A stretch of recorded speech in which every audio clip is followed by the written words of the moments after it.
So I'm sitting here today with, oh, sorry, your roll for you guys.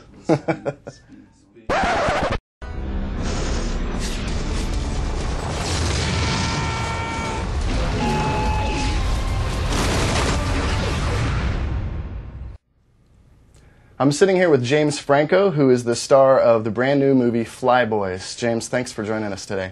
One of the things that was really fascinating about this movie was how dangerous these biplanes were. I mean, they were basically like flammable wooden boxes.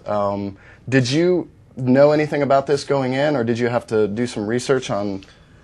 Yeah, I didn't know much about it at all. I mean, they don't really teach this area of the war in school. You know, I'm sure maybe they mention it, but yeah, the wings were made out of canvas.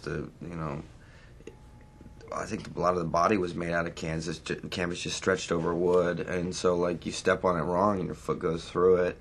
They didn't have parachutes. You know, we were given like, I don't know how many lessons, you know, a handful of lessons before they go up and fly, and you know, they're single-seater airplanes. So the first time they take flight, there's nobody sitting next to them to say, okay, this is how you land. It's right. Like, so the life expectancy was about 6 weeks. And also just the open cockpit. I mean, that was watching the movie and getting that perspective from being in the cockpit with the person. And I mean, when you're flying close to another plane, you can actually have contact with somebody else who's flying a plane.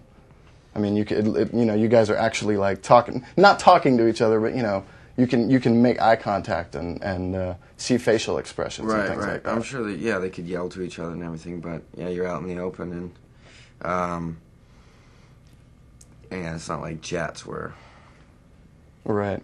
In a roundabout way, since that was really lame, if you, not to suggest that you guys were actually talking to each other, but were you actually up? Did you get to fly in some of the biplanes?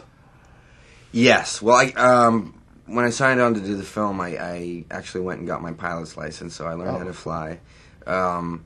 Unfortunately, there's an insurance rule that says no actor that's filming can pilot a plane.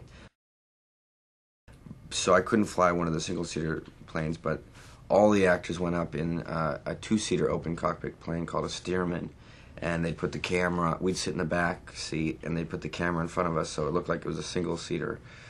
And we'd go up and we did all the stunts that you see in the film. Wow. All the actors went through them,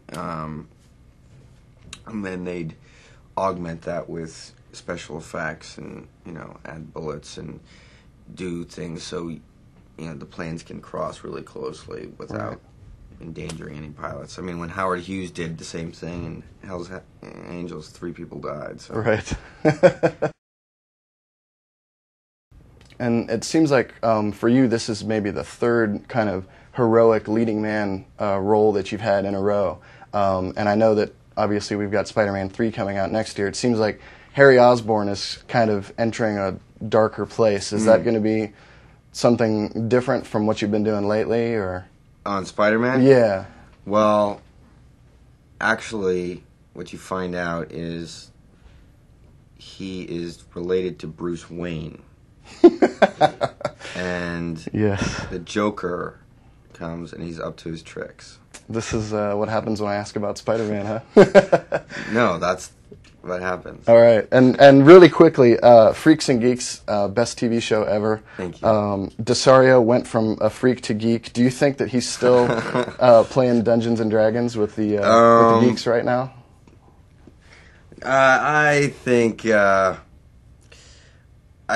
it was fun at the time, but he'd probably get distracted by you know, the next, you know, when Lindsay comes around again or something like that.